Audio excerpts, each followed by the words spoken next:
First game was Junkers all day long, aggressively so. Yeah. And now you look, Team Talon, not so much. Is the music still playing? Not our music. This is, you can only hear this. Yeah. And then all of a sudden Talon just completely turns it around and flips it. So I'm really interested to see what they end up doing. I'm gonna say, without asking the team, I'm gonna say there was definitely some coordination here by Team Talon because they had an interesting build in the first game. I think that was experimental, to be honest, and deliberate. It didn't seem to work, and I think now they've adapted.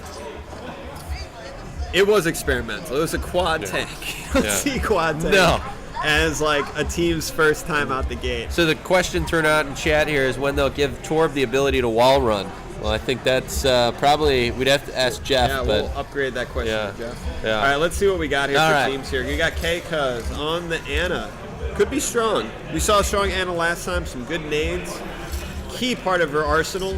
Probably the hardest part about playing Ana is, unfortunately, the team he's playing against, which is all dive. And they can really mess an Ana up in a major way. We got two Genjis. They've got kind of a, definitely, the Junkers have got kind of a soft back line with the Ana Zen. If that gets penetrated, they could really have some issues. So we'll see what happens, though. High ground on high ground right now. Yeah, big battle up there. With Shock and Awe with that mobility, he's allowed so many free shots. He did take a little bit of damage, but Fission takes Sunny Bunny out right away. She loses that mech. That's not good for Team Talon. It's going to set them back a little bit, but they're recollecting. They're not diving in. That's good. That's good. Yeah, that's really good control there. You know, we've seen in other moments in the league where teams will just relentlessly dive in and die. But speaking of dying, Shock and Awe dropping really low there. Manages to fall back. He's got to be careful that Zen's lobbing in a couple shots. But so is he, I guess. So they're looking to get Sunny Bunny's ult up, but she's going to need to play a little bit more aggressively if she's going to get that charge. Trying to snipe. Kawaii Senpai doesn't make it. Sage goes down. And one of the issues here is if you look at the ult difference between Sage and Fission, Fission's already up to almost 90%. Sage is only sitting on 30. Keiko's got a nice position there, kind of holding back against the wall, not putting himself into too much of harm's way. That being said, all those shots that Shock and Awe was lobbing in there built up his ult. Kawaii does not have her ult up yet. Frosty will have his, so that's really his only threat. But Shock and Awe making some really aggressive moves here. Sees his targets. Don't think he's going to pull the trigger for it. No. Frosty picks him up. And Talon's just going to have to recollect themselves here. Yeah. Ooh, ult coming down. Oh! It was a good throw, but didn't nab anybody. Yeah, when you're that low with targets, you end up just kind of unfortunately wasting it. And to be honest, Sunny Bunny's ults have been integral in their victory. Almost every single time they've had these major team changes, it's because they've been able to toss up a huge ult, and it's connected and done a lot of work for them. Ooh, tell me we didn't see that. Here we go, Shock and Awe. Oh, that is huge. They pull out both the Zen ult and the Genji ult and the Ana ult. Oh boy, we got full ult usage right now. We've got one left with Matzo as a... Shock and Awe picks up a number of them, so they're staggered a bit. We got both monkeys on the point. Sunny Bunny out. Menji running away a little bit here. Mattis is looking for a kill. They're going to get it. So if you're Team Talon right now, you got to recollect yourself and then push together. The time for the respawns, look at this. They're all the way back here. They're not on the point yet. You can recollect and push in. Timer's ticking. Sage has got to get some big kills with this. Kawaii Senpai way out of position. He knows it. He's slicing. He saw that soldier coming up. Awesome intuition there. Coming back onto the other Genji. That's 3. And he's on the Ana. If she tries to nade. Oh! Great kills there. So much self-awareness. Very nice work, Sage. So, That was such an awesome play. So he sees the Zen on the point, out of position, immediately engages without a second thought. And if you notice earlier, he knew that soldier was in that upper left getting kills. He knew their positions, and that's what allowed those kills to come in so seamlessly. Came in, got the kill, restarted his dash, dashed up, got another kill. Huge, great plays. And he's already back up to 76%, 80%. 80. He's going to have another blade before the other Genji does, and he just used it. Sage is quite the clutch player in both of these big games that the tide turned. Oh yeah, I'd say between him and Sunny Bunny as kind of our major clutch players so far on that team, I definitely agree. And look at that, another big ult for him. This is going to be huge if he can get that back line. This time though, Sipiter still does not have her ult up. Ooh, manages to get picked up, does take out one-ish. Fission, though, returning with his ult of his own. Tries to go for the D.Va, gets her. Sunny Bunny trying to stay up. It's not going to be enough. They clean up. Now they're up against some challenging ults here.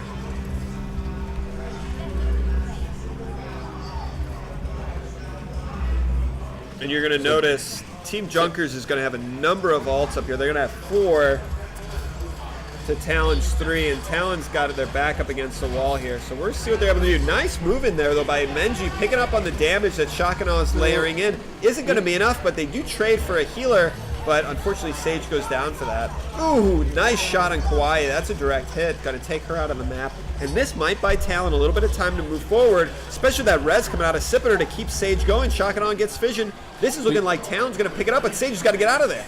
You knock those healers out, it gives you a little bit more to move, kind of push the team back a little more, buy you some time, coming around a really hard corner here on the map. Absolutely, especially with that close respawn. Just makes it so difficult when you don't have any way to sustain. Shakana launching in some shots there. That can be tricky. Ult coming in from Kawaii to try and keep him up here in the final seconds. Chaos takes out Menji. Ult coming in from Sage. Is he able to have a repeat of the last point? Still contested. With the deflect. One down. Excellent. He's trying to get some high ground. Deal with that Mercy. Oh, watch out for that D.Va bomb. He survived it. Genji. He's trying to work on it. Doing a really nice job there. Chasing him off. And they get the point. Buys them a ton of time. Nice work. We're really seeing Talon start to work together. Once they get that synergy, unstoppable. Yeah, the momentum just, They have such good control when they're down. They pull the team back. They don't trickle in and give up. This is a great ult, or a great point for another D.Va ult. You can really launch it up over these trees. They don't have any shield to deal with it. Sunny Bunny's got to be careful, though. You don't want to get in a weird position too much. And Menji goes down again, unfortunately. Chaos is really on that Winston. Not allowing him to do a whole lot. Sipiter's trying to get out. They're falling apart, though. Fission's going to get a couple kills. Sunny, no, don't ult. No. Even gets the two. That's what hurts. Oh. And the issue now is when you're on Talon, you don't know what to do. Do you try and chase these kills? Shakana does, but you're in such an uncomfortable position here. You're on the close respawn. You want to push the cart. Here we go. Oh, but the respawns are going to make it really hard to do much anything here. Because Junkers are spawning right on top of you. Absolutely. Now you just start to stagger these kills. Well, they're down to the last 25 seconds right now. Junkers have full control right now. They really got to regroup. Sage knows that. He's got to back up. He's trying to get his ult up a little bit here. Cannot go down. Let's see how disciplined they are. We got 15 seconds on the clock. Can they collect themselves, move to the cart together, and push the Junkers just far enough? There it is. Got an opportunity to do something. They're pushing for that high ground. Got to make it on the point. Sunny dives for it, makes it. We're in overtime right now. Shakana, huge kill. Sage picks it up. DPS is connecting here. Keikos goes down, isn't able to get the ult off. They got to watch out for that D.Va, but they can't get off that point. Sunny Bunny holding it by the back there, trying to deal with it. We got Fission on the back line, just shredding. Manages to finally take out Yurtable. Damage coming down here. We don't know if it's going to be enough. Sipiter trying to sneak a res in there. Managed to get Yurtable. That's huge. Oh, Sunny Bunny again. 2 big kills there. Keika's opting for the Brigitte, thinking that might help him out. I don't know. There it's goes hard. the cart. Cart is on the move. Stay on there, Popping off Talon. Mattis off. Big ult. We got an ult opportunity out of Kawaii. Maybe to persist it a little bit longer. She's coming in, but gonna isn't jump having in. enough time. Oh. Look at that right now. Just popped it off. Well, Wow. I think she did it in spawn. It was too And then far. tried to move in, yeah. Those double DPS ults of linking Yeah. shock and all with the Genji ult is just so much damage that those are their like pushing in opportunities that they're taking advantage of. It's very cool. That is some great team coordination there. If for nothing else, I mean, seeing Talon just very, very calm, calculated team there coming in. They went up that high ground on that last push. If they just threw themselves in, we wouldn't have seen that same result. What's going on, man? Good. First week. Yeah, first week. Oh yeah. I don't know what it is, but like whenever he's on as like a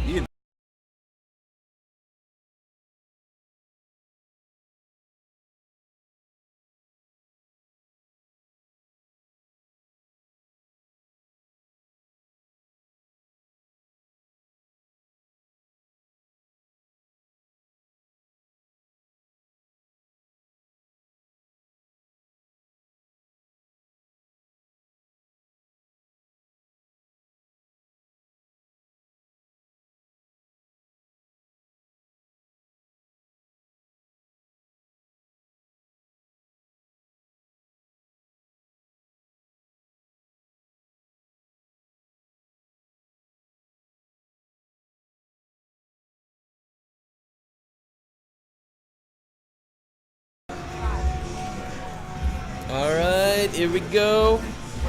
So, Team Junkers looking to counter this. Talon all of a sudden with a huge burst of momentum in the last seconds to pull it together. We almost have a mirror match here between Sage and Frosty being the only variables. No, not quite. We also got some other heroes, but Mattis already in the back line with Chaos. Doing a great job. That's that coordinated dive that you want to be able to see if you're on that team, and it starts to pay off as they make some connections. Frosty, though, trying to get out. To downside of McCree, you lose a lot of that mobility. Sipiter sneaking the shock and all, looking for somebody to fly to. Get out of there. Makes it. That's the coolest part if you're a Mercy about rezzing, somehow keeping up Sunny Bunny off the edge while keeping herself alive. Look at that awareness. Awesome. Yeah. Very well done. That's really why you want to res a Pharah, right? You're like, who am I going to fly to? And there they are, and up you go. And look at that, using Pharah as that slingshot on this map, going back and forth and back and forth. Yeah, perfect. I don't know. Sneaking that res off was a huge game changer right there. It kept her alive and obviously added just a regular damage. Yeah. And I'm recalling back, I think, to Black Cats of last season or 2 seasons ago. Sipiter linked up with Randy in a very similar way. It's just so much damage that you can punch out, and the mobility advantage is huge. You can see Junkers running a similar thing between Pharah and Kawaii. The Overwatch League in general, or the Overwatch Chicago League, loves Pharah Mercy. I don't know what it is. They love it. And you see that Pharah battle taking place on top. Coming down from Sunny. Doesn't manage to catch him as they were just able to back out of time. Menju gets stunned, though. That's not good for her. Them, as that initiates Mattis to say, Talon's time got to a lot start of going, pain and to Frosty unload. picking it up. Sunny Buddy getting caught in the outside there. Keika's pops and all, just maybe to make sure that they get the point, which they definitely will here. Sipiter trying to just get a res. Maybe not. Yeah, I think that might just be it. They might just be trying to leak in a little bit here. Yeah, there's going to be Junker's point here as they recollect themselves and start making a move. I do want to note, it was important that Talon did not get overtime time for their payload, because that interferes with their ability to collect the point in the next time. So if Junkers does make it to the end of the match, and with any time left, Talon's not going to have an opportunity to rebuttal that. Yeah. But if you're on Team Talon, you're hoping it doesn't come down to that. Shock and awe. Getting picked early is not good for them. They're going to need to take a little bit of time here. Sunny Buddy going down for nothing. They got to save a little bit of time here. Making me nervous. Fission getting very aggressive. Mattis getting in deep, but he's got his ult to keep him up, so it doesn't really matter. Knocking Sipiter around. Just going in. Straight for the healer. Knows exactly where to go now.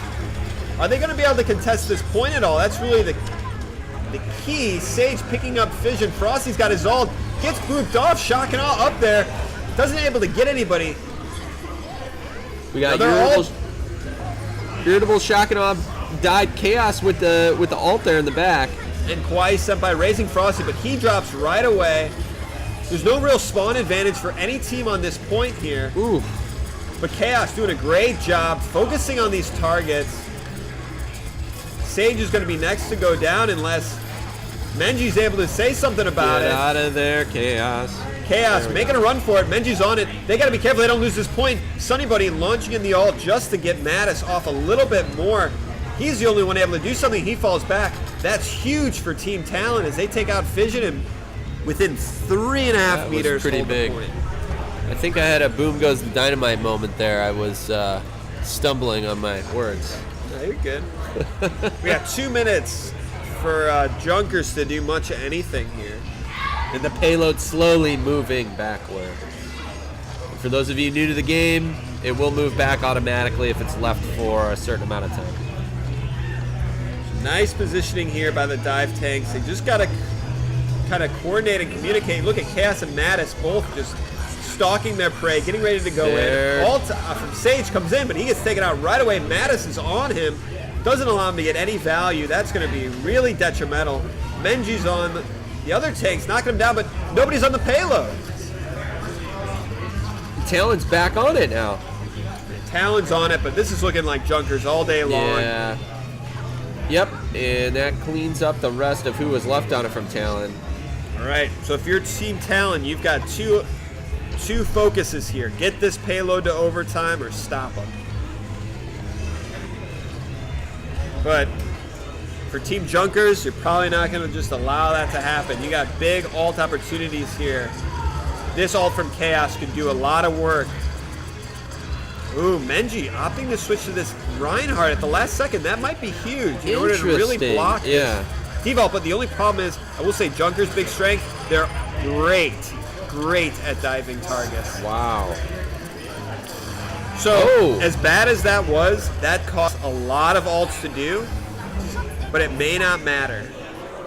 Yeah, they got 2 minutes left on the clock, and they slipped that payload right in there. Wow. So this is now, they just got to figure out how to hold this point if they want to win. With no time remaining, this is their one shot. We could end up with a tie game here, or not. We'll find out. I don't know. We had ties last season, I think. Yeah. So the main thing that you're looking for here for if you're playing against Team Junkers is this dive coordination between Mattis and Chaos. They've got a good thing going here with their kind of coordination. Both of them are so aggressive and taking care of the targets.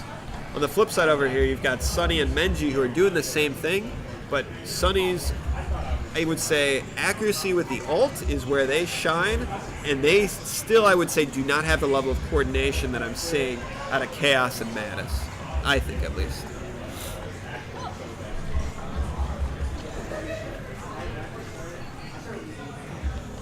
Let's see, though, what they're able to bring here. They got a little under 2 minutes to just get a single tick on the point to walk away with a win under their belt for our next game, or for our next week.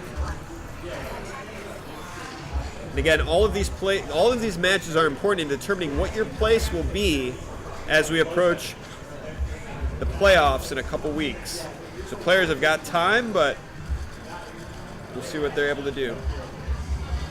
This is how you build your reputation on week 1. Madison Chaos grouping together, picking their target, diving up there together. Great unity there. Decided to opt for the tanks. Usually not what you want, but it seemed to work out as Menji goes down right away. Takanado picks up the healer, goes down for it.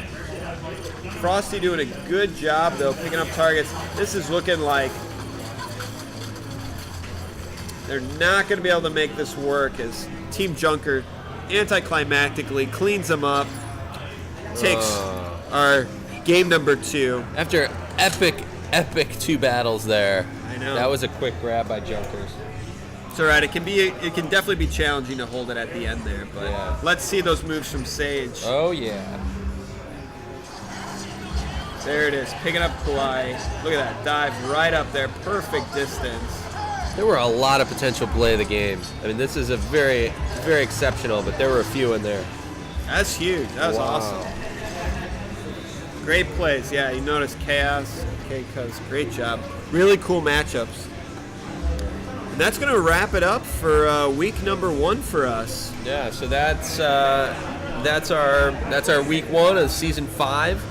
So we saw some pretty good fights overall. There weren't any real stompings as opposed to the past seasons. Every once in a while you see that. So I think we're up for a good season. We'll announce the hero highlight later this week. So take a look at that, and we'll have all the replays and things up. So thanks for tuning in.